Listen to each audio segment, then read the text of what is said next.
Number Number congratulates you on arranging the meeting. Now you just need the fuel to get him to Greenbelt to meet Ark.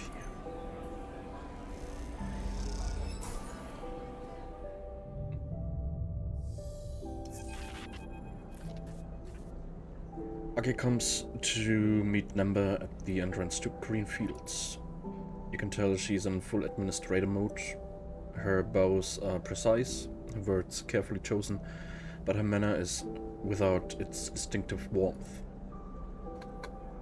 Number responds in kind, taking a diplomatic tone, but with a wry grin for her benefit. As Aki provides the tour, you watch them from one of the bridges, the conversation muffled by the greenery all around. They both look at home amongst the growing things, hands reaching out to touch stray leaves, faces dappled with sunlight. When Number returns afterwards, you aren't surprised to see him pleased. Plans are in motion, Sleeper. Number smiles for a moment and then catches himself. Optimistic plans. What did you negotiate? It is, I hope, a mutually useful agreement. She graciously offered a regular supply of steppe silk cloth for clothing and construction of shelters in the base of the underhang. We are also going to see about settling people here in Greenbelt to work with the farmers. Number size. It is always a little strange to talk like this about the lives of people who have been exposed to so much suffering. But we do them no benefit to couch our words in platitudes.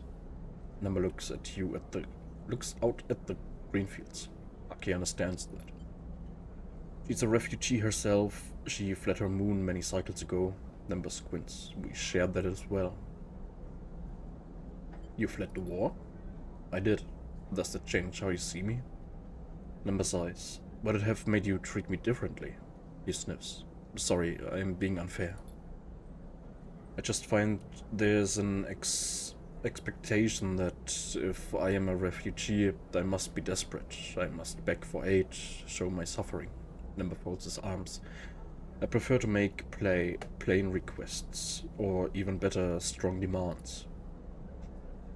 You think of the back and forth journeys made for both Aki and Number, and the aid that was asked of you. Would you have done the same if the requests hadn't been so strong, the demands so obvious?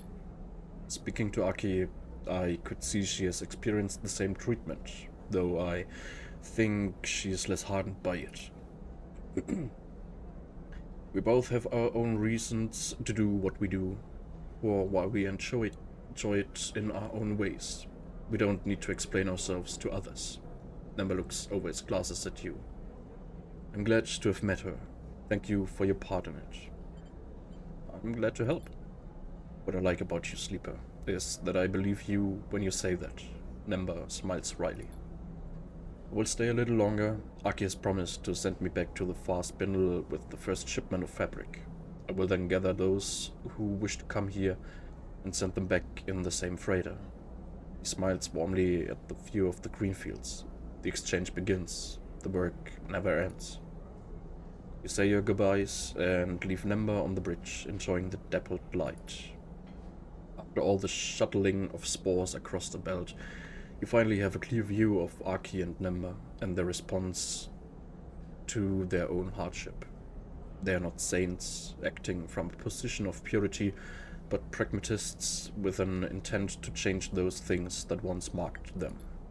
The future they will build together is one you are eager to see. Okay.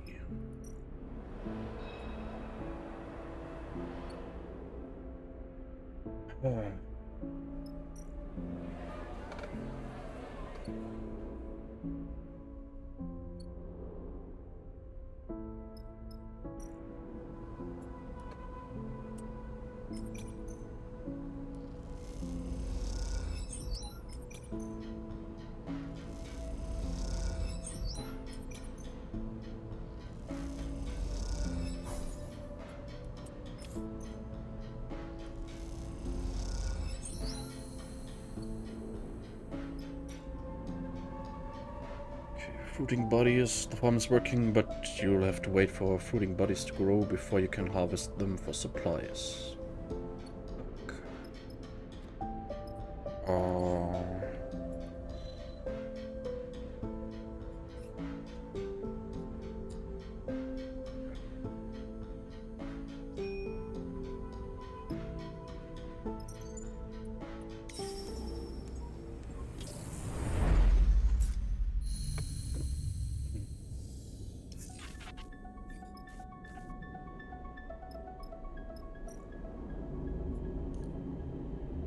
So 6 Stück.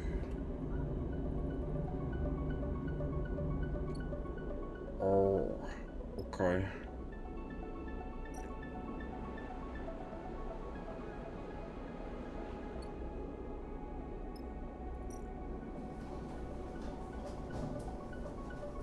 Jetzt kann ich bei Cadet arbeiten. Cadet is short-staffed and happy to lend you an air bike to take packages all across Darkside. Cadet's dispatcher can't do every cycle, so she welcomes the help with directing riders and packages.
Jetzt weiß ich nicht mehr, konnte ich bei den Scatter hier oder da.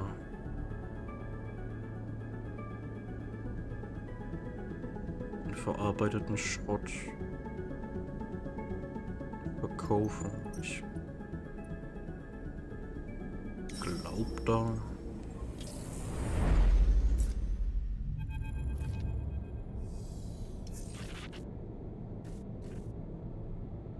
Ach stimmt, da muss man eh hin.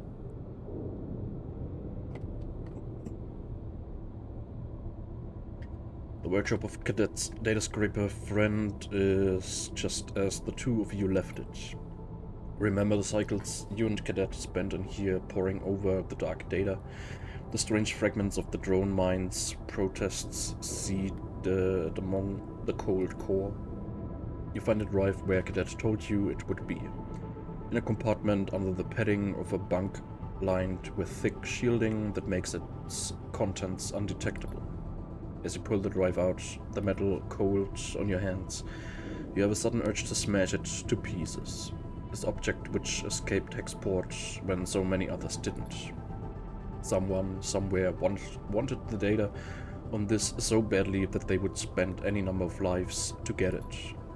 But something went wrong. Some miscommunication or mistake. That's all it was. A tiny slip and it all fell apart. Now the drive is in your hands instead. Turn it over in your hands. You know the drive contains convoy access codes, control codes, and perhaps more besides. Data of great value, data that would win a war. You also know you're sick of thinking about it. You slip the drive into a pocket and close up the workshop.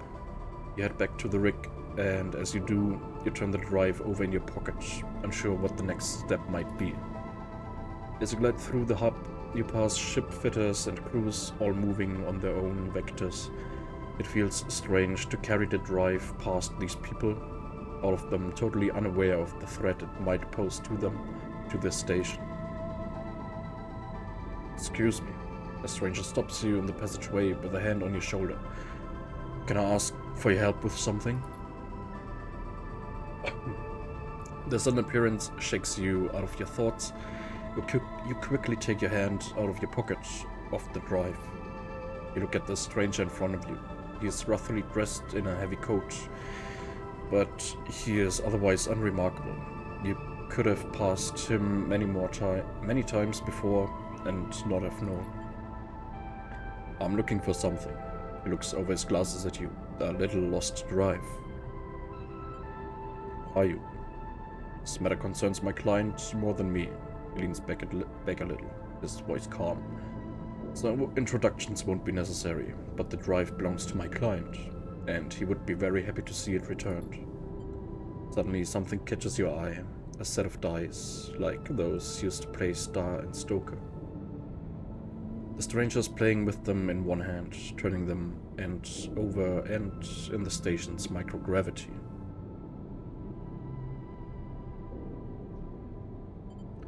What makes you think I have it? My search for the drive brought me to the scatter yards, but from here the trail went cold. That was until you arrived. He pushes his glasses up his face, then the trail back up again, just like that. The stranger moves his hand in his jacket pocket a little, and you see a shape in there, a box-like impression in the fabric. My client never intended these events, you must understand. One of their other contractors proved to be overzealous in an attempt to conceal their mistakes. The result was the regrettable situation you saw in Hexport. For all that to be for nothing, that would be a waste beyond the original act, piling insult on injury. Stranger sighs. There is much to be gained in a system desperate for peace, for the war to be ended, and wars tend to end when one side concedes. The drive will win the war.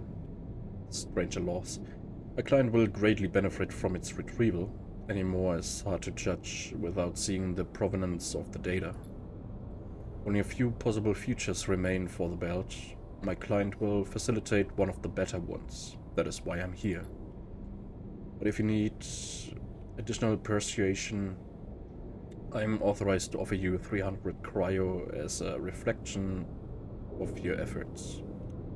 The stranger smiles again, his tone never straying from its businesslike calm. Now, can you return my client's drive? The stranger's hand shifts in his jacket pocket. You have the feeling this is not a choice you can deny.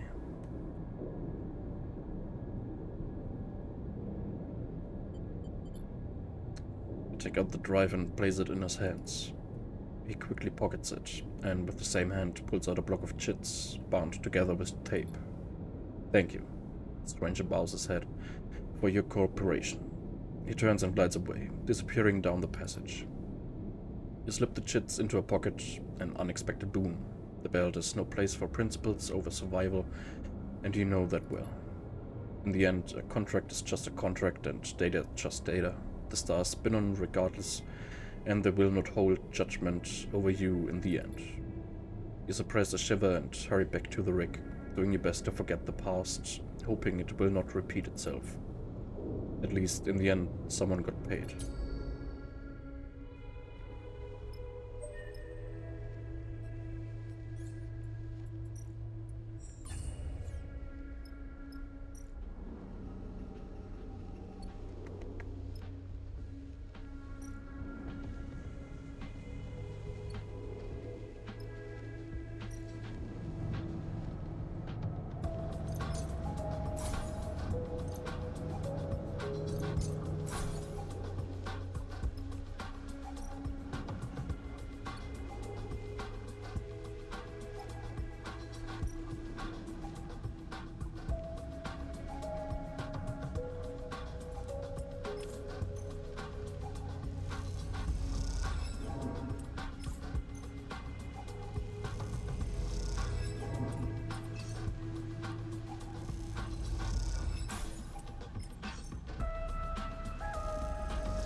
Stop.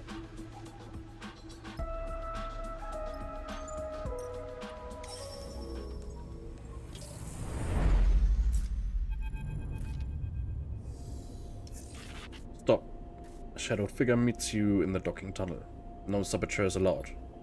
Naked, Seraphim glides forward and ruffles the figure's hair. Still playing sheriff? Nah, just bored.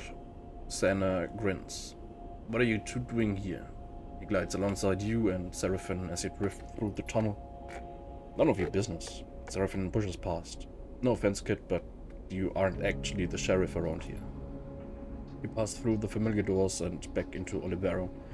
A surprisingly pleasant feeling, oddly like coming home. You came. Cadence is there in the docking concourse, waiting to greet you. I'm impressed. Seraphim's face immediately erupts into an uncontainable smile. Cadence, he turns to you. You two remember each other, right? Sleeper saved the colony. Cadence's deadpan answer seems intended to cover for Seraphim's awkwardness. But yeah, I remember them. Four of you descend down through the docking tower together and into Olivera itself. The colony looks much the same as when you left, though you pick up from Cadence that changes are coming. Comes back with a vengeance since Darkside. Cadence smiles. He's all about expanding and improving the colony, which is why I asked you to come, Sarah. The nickname slips out, but both Cadence and Seraphim clock it and glance at you. As you reach the core of the colony, you see the increased activity. There are more colonists than you remember, and they move back and forth with purpose, carrying crates and tools, the chatter less than usual. We need all the help we can get to sort the place out. Cadence notices you, watching the stream of freight and people. Carmen wants to do some kind of event, an anniversary, I think. Honor the founders and all that. Gonna be a big party. Standard grins. Can't wait. So, Cadence looks between you and Seraphim. What do you think? Up for some colony-mandated manual labor? She grins. Seraphim gives you a sideways glance, observing your response carefully. How could you say no?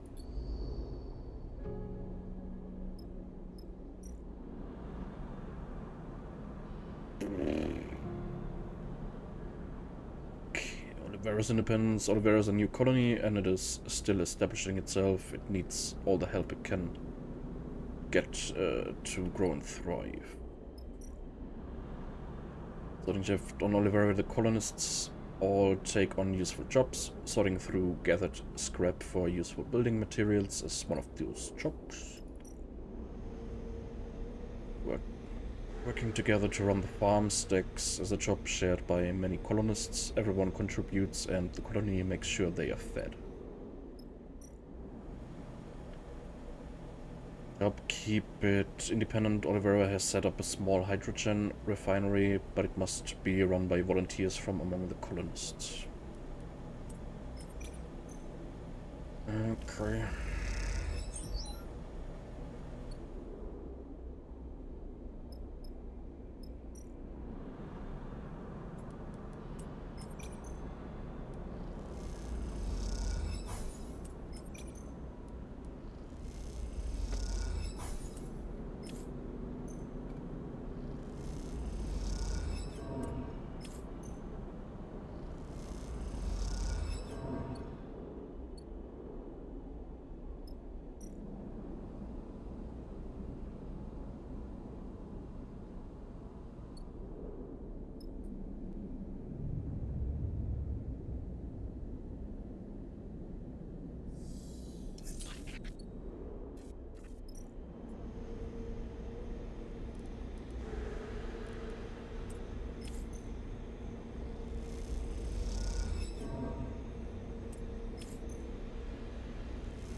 You wake, changed each cycle.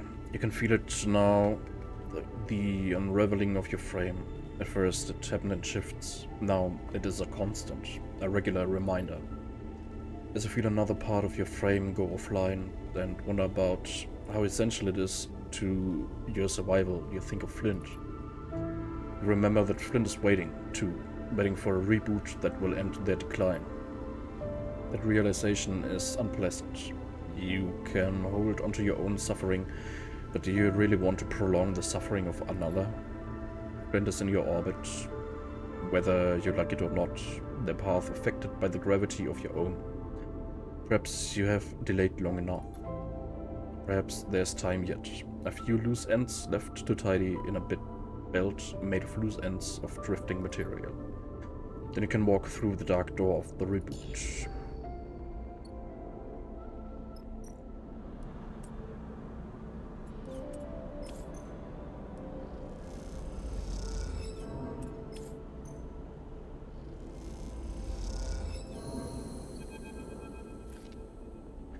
Past cycles in Olivera have been busy enough to take your mind off most things. All the heavy lifting and manual work has been a welcome distraction from the looming specter of the second reboot, and the good mood of the others has been infectious. Seraphin has been almost annoyingly upbeat, his relationship with Cadence the worst kept secret in the colony, but working alongside them, it's hard to ignore their deep feelings for each other. Xana has been happy because he has something new to rip Cadence about, and Seraphin, with his self-serious manner, is an easy target for pranks and teasing. Xana also hasn't been able to stop talking about the party, which he already seems to have decided will be one of the highlights of his youth. But now, finally, the cycle of the party has arrived. The canteen is done up with hanging light strips waving gently in the asteroid's microgravity, strips themselves salvaged from the emergency lighting of wrecked starships.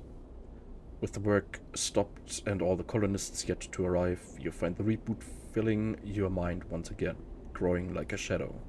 Something on your mind there? The voice takes you by surprise. You turn to see a colonist you haven't met before, an older man in some sort of supportive chair, his hair shot through with grey and his face sallow. Didn't mean to startle you. My apologies. His pale eyes scan you. It just seemed like you might need some company. There's a strange look in his eyes that you can't quite place. He's looking at you like you have met many times before, but you have never seen him before in your life. Looks beautiful, doesn't it? He gestures to the canteen with its hanging lights, his chair propelling him forward with little puffs of air. The young people did such a good job. Warms my heart to see it like this. Never thought this rock could ever be a home. He looks sideways at you. Have you lived here long? No, since the beginning, before there was a Hier. He smiles. Back when there was just a wreck and a rock. But let's not chat about me. I want to know about you. He turns his chair a little. What's eating you? The way you were staring at those light strips, it was like they were about to leap down and strangle you. His chuckle becomes a cough.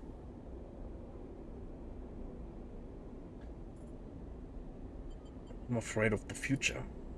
I can see that. I am myself most days. He sighs. After a certain point, you realize it isn't going to get better, so all you have to wait for is things getting worse. This body of mine is on a downward trajectory, that's for sure. But it's mine, and I've grown into it, and I guess in the end I like it because it's mine. And it'll carry me all the way to the end, and then go on and become something else entirely. I don't know why, but that thought always helps me. He coughs 3 times, hard, like gunshots. Colonist squints at you. Sorry, I'm not good with reassuring people. I just remembered that. He smiles. But I do like chatting. He looks back at the light strips. Really lovely, isn't it? Just beautiful. Look back at the light strips now, as the hum of people arriving filters into the canteen. There's something in the air, anticipation, a sense of a rare moment passing through, something to hold onto and then let go. The light strips really are beautiful. When you turn back to the old colonist to agree with him, he's already gone. Hey, sleeper. Seraphin pushes through the now gathering crowd towards you. Got your drink? He offers a pouch of some amber liquid. Hey, Cadence comes up alongside you and hugs you with one arm. I wondered where you were hiding. She smiles warmly at you with her infectious smile. You think about mentioning the old colonist to her, asking her about him, but Seraphin hushes the two of you. Ramen is about to start. You follow Seraphin's eyes to the front of the canteen, where above the heads of the now quite large crowd of colonists, Carmen floats, surveying the room. We meet this cycle. Carmen begins, his voice loud, but clipped. Formal in a way you haven't heard before. To first remember those founders of this colony, those lost and still with us. I will never forget the distress call that brought me here, to the wreck of the Pilgrim Seed. I will never forget the scenes that greeted me, and I know some of you were there too. A couple of acknowledgement moves through the crowd, but I also know that many of you weren't, that many of you came here to take refuge from other troubles, and I would like you to be able to remember too. You glance at Cadence, her eyes fixed with incredible intensity on Carmen. They look wet in the glow of the light strips. There were thousands of refugees on the Pilgrim Seed, and too many, far too many, were lost. Those from Ember's Step, Ember's Song, Ember's Hearth, those from the Three Sisters, from Erlen's Eye. Many are not here in Olivera any longer, taking their own paths across the belt and beyond.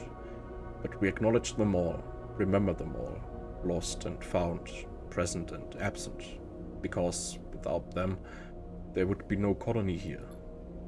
Before the wreck, Olivera was a handful of buried bays, a scrapper hideout, a place for old and tired mercenaries like me to hide themselves from the universe and forget what they had done.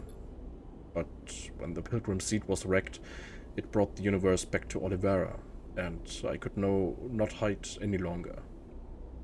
Carmen stares out across the crowd with a hard glare. We built this canteen from the Pilgrim Seed. We built our homes, our farms, our refinery. We built our independence from their failed hope. A rustle of discomfort goes through the crowd. Carmen pauses to let this settle. We should not be ashamed or afraid of this. We will remember this gift. We will build on it. The cycle and every cycle after. We will thank them with our actions. The crowd mutters agreement. Carmen takes a deep breath and straightens up. A weight seems lifted from him, the weight of testimony. Now, here in this room with you, I will thank them with my laughter. A cheer goes up. I will thank them with my joy, with my celebration. Another roar of approval. We will all thank them, as loudly and as chaotically as we can. The room erupts into cheers and applause. Join in. You cheer and applaud too. You whoop, and Seraphin laughs nearby. Then you feel a pair of hands on your arm, Cadence pulling at you, grinning and crying. And you feel another hand on your other arm, Seraphin dragging you into the crowd. Suddenly, you're in the thick of the crowd, so many bodies in one room, dancing and spinning and shouting. It is like nothing you have ever seen. You notice the rest of the crew in the melee, flash of a familiar face here and there among the mass of colonists. You see Sander being thrown up in the air by a group of different kids of different ages, laughing madly as he bounces off the ceiling. And for the rest of the cycle, you think about nothing else but the joy of those around you, and the joy it instills in you.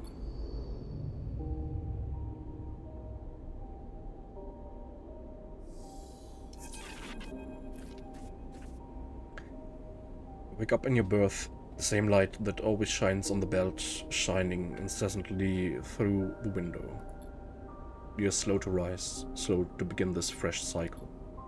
At some point, Seraphin arrives back onto the rig with no indication of whether he slept or not. You find him in the cockpit, leaning in the pilot's chair, looking out at the lights of Olivera and smiling. Good party, he chuckles. Not sure I've seen anything like it. How's Cadence? Seraphin gives you a look. She's great. She loved seeing you let it all go. He smiles. I did too. Seraphin yawns and stretches. So, he sniffs. Olivera is all fixed up, colonists are happy, blah blah blah. Where to now? You want to stay? Here? Seraphin shrugs. Still a bit too much of a backwater for my tastes. He grins. Cadence understands. Don't worry. Seraphin pauses a moment, something passing over him that makes him shiver. I heard from Thaler. He looks away. Wellspring is still in transition. Lodic aren't budging and neither is Kirk. Stalemate like that, who knows if the blockade will ever come down? He sighs. I wish things had gone differently. He looks at you and smiles. They always seem to let Thaler down somehow. I'm sorry too. Sometimes that's just how it goes. It's not on you. He shrugs. Maybe once the reboot is done, once the blockade is down, maybe we can visit them. Seraphin takes a breath. We'll get there some cycle soon. You're unsure if Seraphin is trying to convince you or himself. He stretches, shaking off his feelings. For now, though, the belt is ours to explore.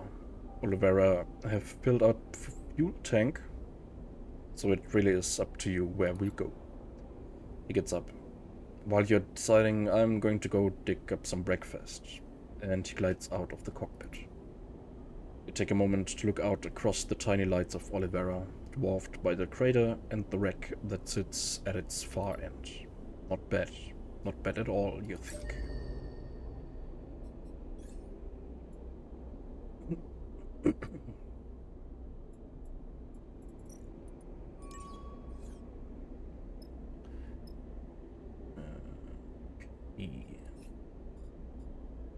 Okay, freeboot.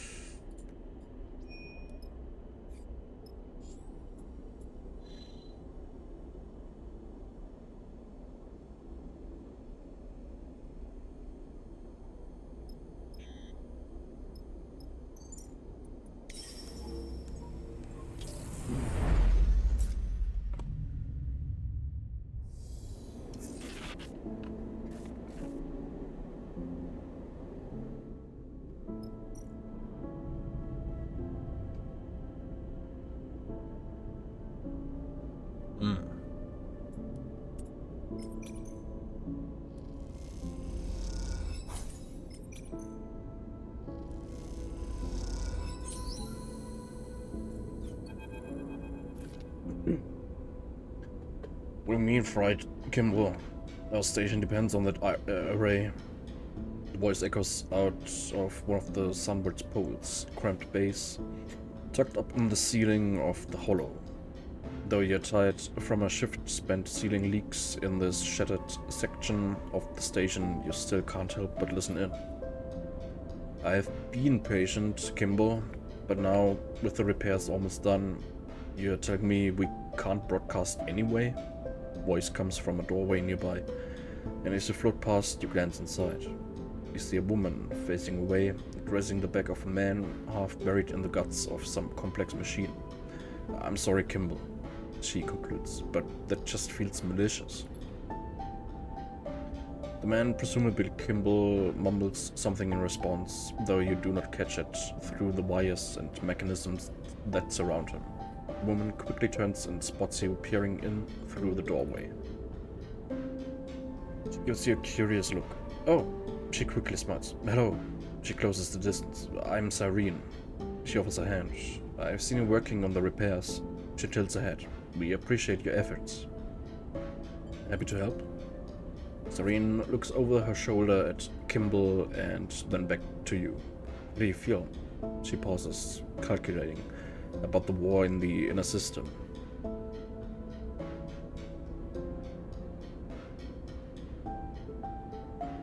worrying for the belt. I agree, which is why the belt needs to stay informed about it. Do you know that Zenitstead has already started shipbuilding a Sinza? Serene watches you for your response. Sinza? One of the three sisters in orbit around Ember. She raises an eyebrow. You haven't left the belt, have you? You hear a grunt from Kimball, his head still buried in the machine's innards, and it is unclear if it is in reference to what was said, or is just the sound of repairs going poorly. Serene places a hand on her chest. The Helian dispatches, the only pirate radio station in the starboard belt. She lifts her chin proudly. We keep the system up to date on shifts in the system's power structures and the ongoing corporate war, all through the voices of the Helian system's own residents. Kimmel grunts again, and a shower of sparks bursts from the machine behind Cyrene. Or at least we did before our transmitter got fried. Cyrene looks suddenly crestfallen. What happened? All that repair work you've been giving you time to? That was all caused by a Conway autonomous munition trained on our scent. Cyrene's eyes flash with anger. Mumble comes from Kimball as he pushes a handful of wiring out of his way. I do know that for sure, Kimball. Why else would it come so deep into the belt to hit the hollow at our broadcast site? Cyrene turns back, hands on hips. Kimball responds with a shrug. By the way, straight after that attack, we found our gear had been tampered with, sabotaged. Kimball grunts. Yes, Kimball, or just looted. By the way, we are now quiet, and when we are quiet, the war continues unobserved. Cyrene folds her arms and looks away, defeated. What do you need? Look, we need a new broadcast array. A better broadcast array. Cyrene glances over her shoulder. We don't quite have the reach we'd like. Where you get one, that's another problem. We are talking pre-collapse tech here. It's not something we can just build ourselves. Kimball mutters something from the depths of the machine. Yeah, Holmes Rock isn't a bad idea. Cyrene replies. It used to be a relay station for Solheim, so it stands to reason they'd have arrays. And then there's the terminal there. Kimball's been bugging me to dig out some engine components for him to crack open and use in his repairs. God knows what kind of repairs he'd need those for, but that's what he says. Cyrene looks over her shoulder at Kimball, but receives no response. We both stare at his broad shoulders for a moment as a thin trail of smoke begins to emerge from the machine. Now, maybe we can do a little fundraising here on the Hollow. What we can get, we'll happily hand over. Cyrene shakes her head. But I'm telling you now, it won't be a lot. I'll see what I can do. Would appreciate it. Hell, the people of the Helian system would appreciate it.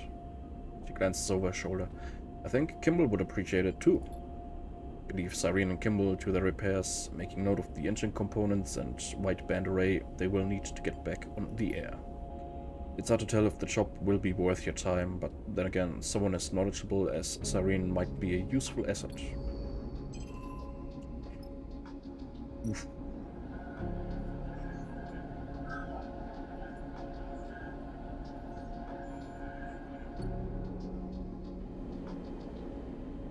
Ich glaube, das werde ich glaube ich nicht mehr vor einem Reboot schaffen.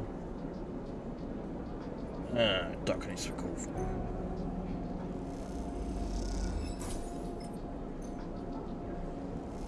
Aber gut. Ja, ich weiß, wo ich es verkaufen kann.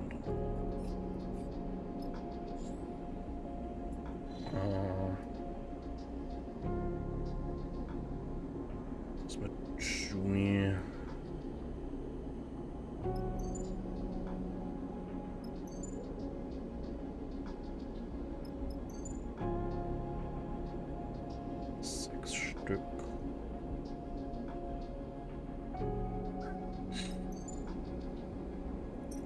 Könnt, noch hinhauen.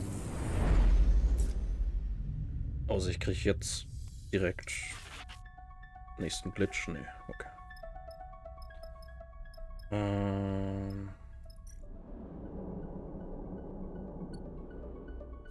Supplies. Grab data.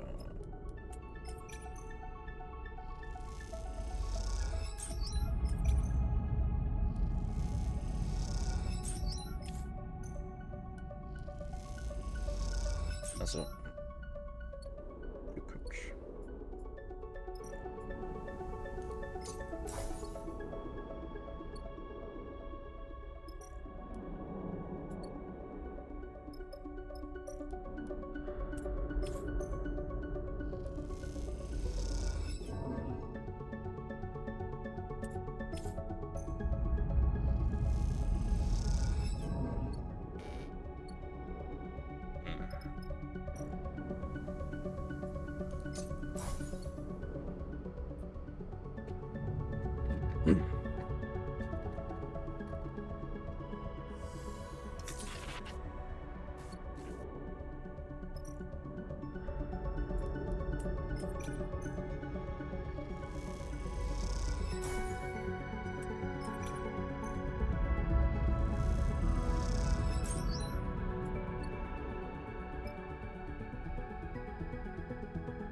Actually, thankful for the data.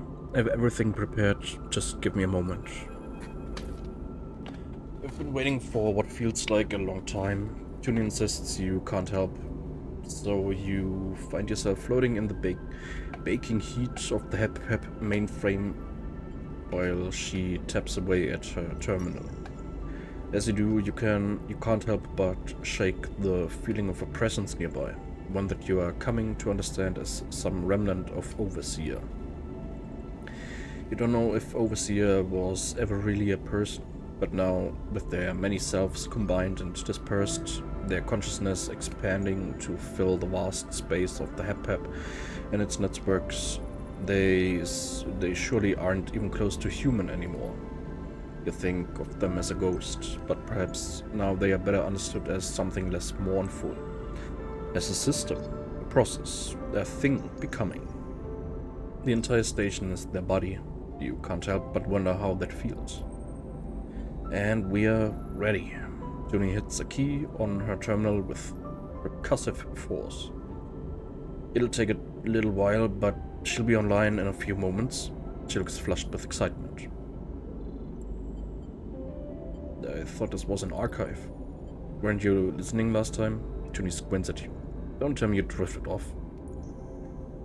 I was thinking about Overseer. Junie shakes her head. Then you don't know. She suddenly looks concerned. The voice screeches out of the terminals. It descends in pitch from a squeal to speaking. Then below the mainframe, a flickering projection appears, first as lines and then as solid light. Welcome visitors. Warden flickers and warps. I am the warden. Please provide. The image jerks and freezes, then blinks out. Shit. Junie taps at a terminal. Just need to reconfigure her for the HEP environment. The warden? Seriously? What? Junie doesn't look up from the terminal. I told you last time we need a way to process and understand all this data. Warden is perfect. This better not blow up in our faces. It won't. Junie glances over her shoulder. I've taken precautions. She can't hurt us. The technician is right. Warden's clipped voice echoes through the cavernous mainframe bay. My protocol is operating under safe mode limitations. Warden's blind eyes stare out over your head. Do not be concerned, Officer Dahl. Sorry, I'll fix that. Junie chuckles. What about the archive? Warden is our archive. She can sort the data, act as an interface, answer queries from anyone who visits. Junie smiles. Come on, you have to admit this is pretty cool. You look at the statuesque figure of Warden, once at the heart of Solheim's intelligence-gathering operations across the belt. Could such a tool of corporate oversight ever be used for something good? Look, watch this. Junie turns to Warden. Warden, provide last known location of every Solheim vessel. Above Riga class in the starboard belt. Immediately, technician. Warden draws a circle with a pointed finger and it expands, filling with bright specks. At first hundreds and then thousands, a constellation of sights. See? Junie grins. This is our future, built on the foundation of our past. These tools are ours now. Look at the arc of specks, points of light describing the shape of a long-dead corporation's power. This is incredible. Junie smiles. It is. People need to know what this system is built on. Warden can do that, expose that. It will be up to us to reshape the ruins into something new. I knew when I saw her that I couldn't leave her there, alone in the dark. I've been in that dark pit, and I won't condemn another being to it. Junie looks at the placid Warden. Human or not, how we treat her is a test of our own values, of the world we project. Data is not a currency. It is not a commodity. It's the immaterial output of a system, a structure, a society. Junie meets your eye. This will be a place to uncover the system for ourselves. She looks around at the chaotic trailing wires and the floating terminals. Once I've cleared up a bit, she laughs. He and Junie spend a little longer in the mainframe, sorting cables and offering Warden casual queries. Not all of them return useful information, and Junie begins listing out the changes she will need to make. After a while, you both find yourselves tiring, heads aching with all the fresh information you have crammed into them. So you close up the core and ascend back through the layers of the facility to Darkside's surface. As you do, you feel the history of each strata, the layers that make up this place, and the belt beyond. Now, more than ever, it feels tangible to you, as if it contains not only the past, but the promise of the future as well.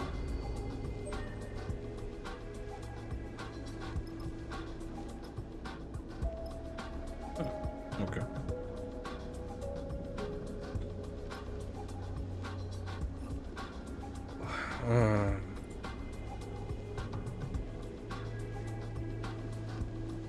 Ja, okay, ist zum Glück nur ein Minor-Ding.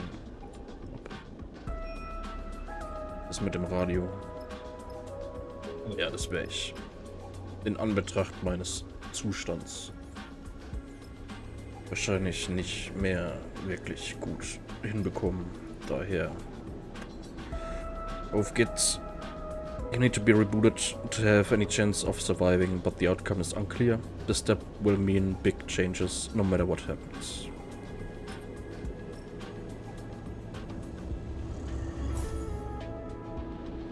You wait outside the shop where Bliss is set up and turn Seraphine's coin over in your hands. You're ready. You turn Seraphine's coin over and over in your fingers as you stand in flicker row. Crowds pushing past on their way to whatever future awaits them. Your fingers glide over the worn metal as you imagine Seraphine's have, Talas have, in moments of anticipation. Perhaps others, before the coin came to be Talas, have repeated the same ritual, same nervous routine. But the fingers were human, born, not made. This intrusive thought makes you slip the coin into a pocket quickly, as if it had delivered a shock. You hear a hiss, and the door of the shop slides open, revealing Ankita. You see her eyes scan the crowds almost defensively before she spots you there and nods in your direction. Hey, Ankita. She looks around for a moment, then approaches you. She looks tired, but a stubborn ferocity bubbles under the surface. Bliss is waiting for you. She nods back towards the shop, which I guess is why you are hanging around out here. Nervous? Of course. She looks around at the crowd. Look, Sleeper, if you want my advice, you have to find a way to keep up with yourself. Change is constant, but sometimes you can get left behind. Ankita looks away, the signs of flicker row reflected in her eyes. I just remembered I owe you an explanation. I promised to tell you why I wanted Utspo out if we managed it. She shakes her head. I guess I'm not very good with promises. Why did you? Ankita is still staring at the signs. I grew up here, Sleeper. Did you know that? She doesn't wait for an answer. After I came to the belt, after Bliss and I... She pauses, not wanting to say it. When I had nothing left, this is where I came, and when I got here, my home was gone. She grimaces. Those Utspo bastards had destroyed it, strangled the life out of it. I was looking for something to fight for on my own terms. Darkseid became that for me. She sighs. That's all you're getting. Promise kept. Ankita looks over her shoulder. Look, Bliss wouldn't be happy if they saw me out here chatting with you when you're already late for your appointment. She smiles to herself. And I don't need more reasons for Bliss to be unhappy with me. She grabs you by the shoulders and steers you towards the shop's entrance. I'll catch you after. Don't you worry. She pushes you towards the door and then turns away and disappears into the lights of Flicker Row. You take a final moment and then will yourself inside, leaving the glimmering lights and the shifting crowd behind. Bliss is perched at a console. They turn as you enter. Finally, they smile weakly. You were making me think you wouldn't show. I am ready. I'm sure Seraphine told you, but everything is ready. Bliss gestures to 2 couches with straps, freshly built connectors, and a bundle of wires at one end. I hope it will be comfortable for you both. Where's Flint? Was just getting some air. Flint leans in the open doorway, watching you both. Their pale face looks even more drained of color than usual. Flint comes inside the shop and nods to you. Let's do this. They take a shaky breath. I'm ready. Flint and Bliss go silent, and the sound of the crowds outside filters gently into the room, mixing with the whine of the air cycler and the hum of the terminals. There's not much more to say. Bliss looks at you both. Okay, they pause. Let's begin. Bliss helps you and Flint onto your couches. You settle there and slide your arms and legs under the straps that will keep you in place. The connector with its thick bundle of wires waves above your head. It is hard not to feel exposed, lying here on your back, anticipating what is to come. It is even harder when the memory of waking up to this very same ceiling with its bundles of dangling tech and scratched plating, forces itself into your mind. You have been here before. Last time you woke up to fear and panic, woke to a desperate escape and a shattered mind. A reboot interrupted. The thought sets you trembling. But then, staring up at the same ceiling, the trembling dissipates. After all, you're back here now. That means you survived this crisis, grew from it. You took the hit and bounced back, unbeaten. All good there? Bliss's face floats into your vision. All good. Bliss smiles. How about you, Flint? You turn your head to see Flint lying beside you, stiff and still. They managed a tight-lipped nod. Looking at Flint, staring up at the ceiling like you were a moment ago, you feel a rush of sympathy. After all, they haven't faced this before like you have. They are stepping into a future they cannot see. You've been here before. Now, you're just completing the journey. Reach out to Flint. You raise an arm, reaching across the gap between the couches, and your hand touches Flint's. They do not look at you, but they grip your fingers in theirs tightly. Flint's fingers feel different to human fingers. The thick vinyl skin, the repair patches, the pressure of the metal skeleton beneath. You know this is what your touch feels like too, and that recognition is like a connection being made. You close your eyes and feel something flowing between the two of you, the solidarity, so embodied that it reverberates within you. I'm connecting you to the terminal. Liz's voice already feels distant, lost in the noise. You feel the cold click of the connector, the sense of flowing data. I'll be here when you wake up. In the dark, you feel restless. You shuffle your fingers, adjust your position against the couch. It takes you a moment to notice the sound is gone. The rumble of the crowds, the hum of the machines. The detail unsettles you, and so you search for reassurance. You think of Bliss's words, I'll be here when you wake up. You focus on them, on the possibility of waking up, of being somehow renewed. But what would that renewal look like? Your eyes blinking into the lights of Flicker Row. Bliss, Seraphine, and a renewed Flint beside you. But what then? Travel. A line stretching out on a screen, a vector leading you ever onwards. Why stop now? But how far does the line stretch? What does it encompass?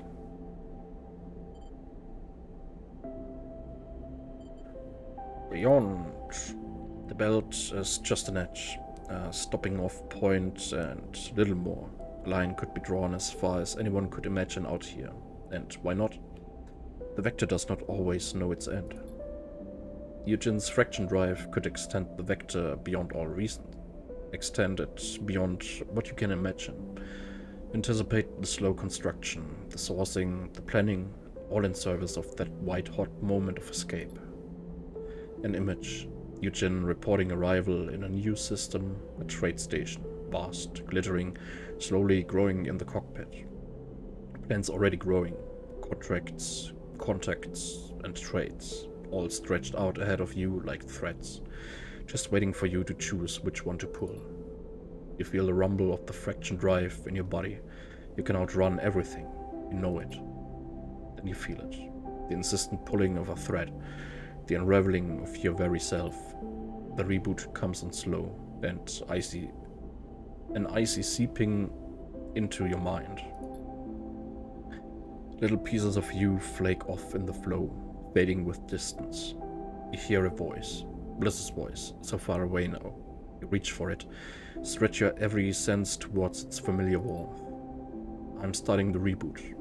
It is a whisper into the wind, pulled away from you the moment it is spoken. See you on the other side. All of a sudden, you wish you could make it stop. The incessant entropy of time, the tumbling of rocks through space, getting further apart every cycle, disappearing into the vacuum ahead. The decay of cells, the degradation of code, the corrosion and rot and rust. You wish in this moment to freeze it all. so you might hang onto it, preserve the warmth, the light, softness at the heart of things. This thought grips you, tears into you like fear. You feel the ice creeping in and know that everything will be lost, if not now, then mere moments away. But then you feel it, impossibly, Seraphine's coin, worn smooth by worry, turning in your hand. Time has been pressed into that coin by hands, by fingers. It is a near infinite record of transient touches, each one shaping it in some small way. It is worn and worthless, it is bent and broken, and it is beautiful in all of those things. And so you press your thumb against it, your crooked, calloused thumb. Again and again, because you are a broken thing, and you have nothing left but that brokenness, and the beauty that shines through it. And then, somewhere nearby, a button is pressed, and all at once, one thing ends, and something new begins.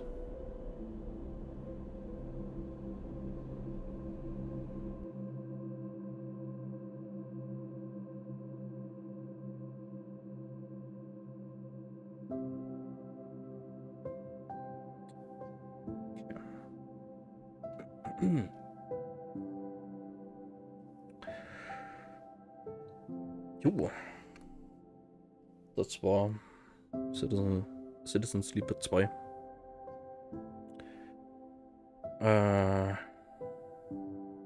Ja.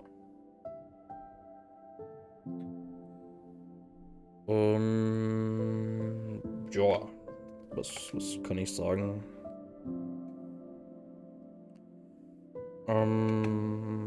Also war ein guter Nachfolger zum ersten Teil. So vom Ganzen, was halt dazugekommen ist, halt jetzt mit dem Rumfliegen und den Aufträgen und den Crewmitgliedern und so weiter. Also war ein guter zweiter Teil zum Ganzen. Die meiste Zeit fand ich die Prosa, den Schreibstil an sich ja schon ganz schön. War nice. War gut geschrieben. Was ein bisschen war halt, dass ich manche Beschreibungen hin und wieder mal wiederholt haben. Also halt so einfach Beschreibungen wie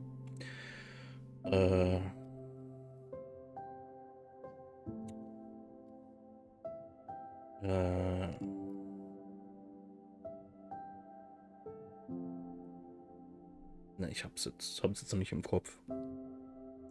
Also jetzt so die letzten paar Mal war's weniger oder bis eigentlich gar nicht, weil es halt, ich nehme an, es kommt halt drauf an, in welcher Reihenfolge man die Sachen macht.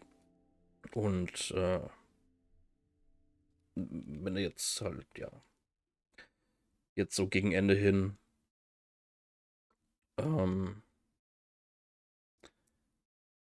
war es ja sehr linear und dementsprechend kann man sich dann beim Schreiben halt ein bisschen besser darauf konzentrieren, dass es halt angenehm geschrieben ist und so weiter. Und ja, wenn nicht festgelegt ist, welche Aufgaben in welcher Reihenfolge abgearbeitet werden und dann halt manche Textblöcke nicht direkt wiederholt werden, aber sehr ähnlich geschrieben sind. Ja, ist halt so. Aber ja, war ganz cool. Ähm, ja. Hm,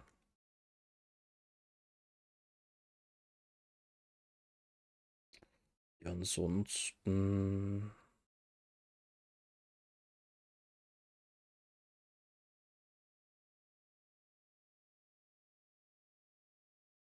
Hm,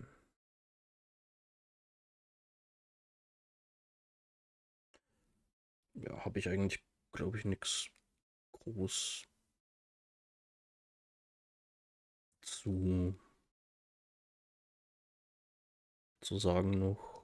Gameplay-mäßig. Äh, ja, weiß nicht. Ja, die Tatsache, dass das entweder Endure oder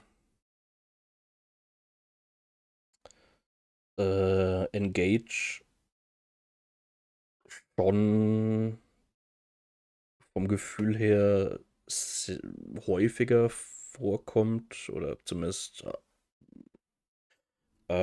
an einigen Stellen schon irgendwie halt, ja, bevorzugt ist,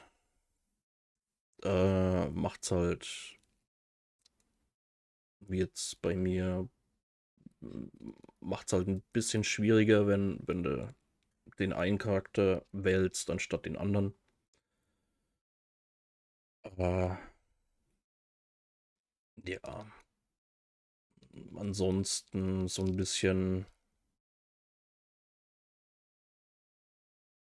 äh, ja, so ein bisschen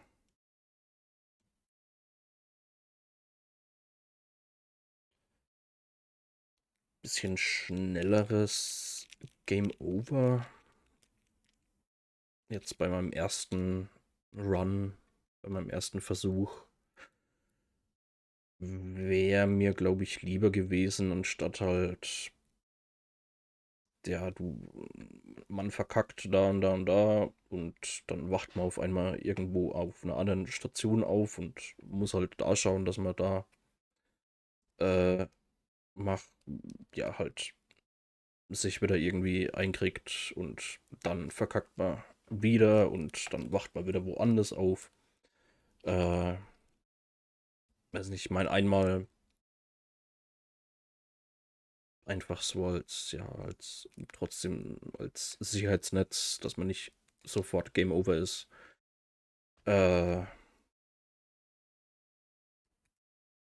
kann ich verstehen, aber halt ansonsten, ich weiß nicht. Wenn man, wenn man halt irgendwie trotzdem überlebt, obwohl man halt alle ziemlich verkackt ist, oder halt mehrmals ziemlich verkackt ist, ist ein sehr zu sicher irgendwie. Äh, aber ja. Ja, ansonsten, ja, das eine Gameplay-Ding mit dem Push-Zeug während den Aufträgen. Ich meine, ich weiß nicht, ob ich es vielleicht mehr genutzt hätte auf einer schwierigeren Schwierigkeitsstufe. Aber so,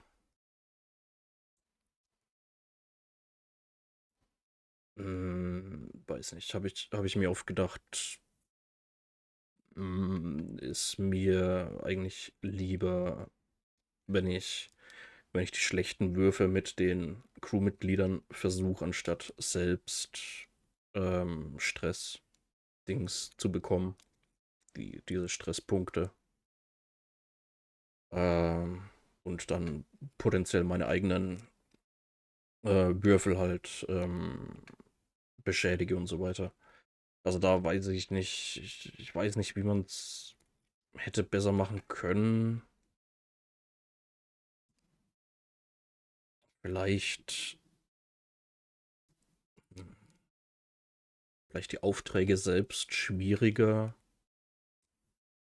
machen und dafür dieses Push-Ding vielleicht machen, dass man das vielleicht einmal pro Auftrag nur benutzen kann, aber dafür halt kostenlos ist, also keinen eigenen Stress und so weiter bekommt.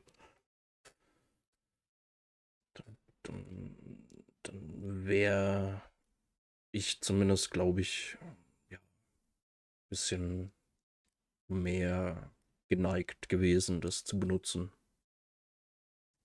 Aber ja, im Großen und Ganzen, ja, war's ein schönes Spiel. Fand ich, fand ich genauso gut wie den ersten Teil. Vielleicht ein bisschen besser. Einfach wegen der Möglichkeit, verschiedene Orte zu besuchen. Aber ja, war sehr, sehr nice.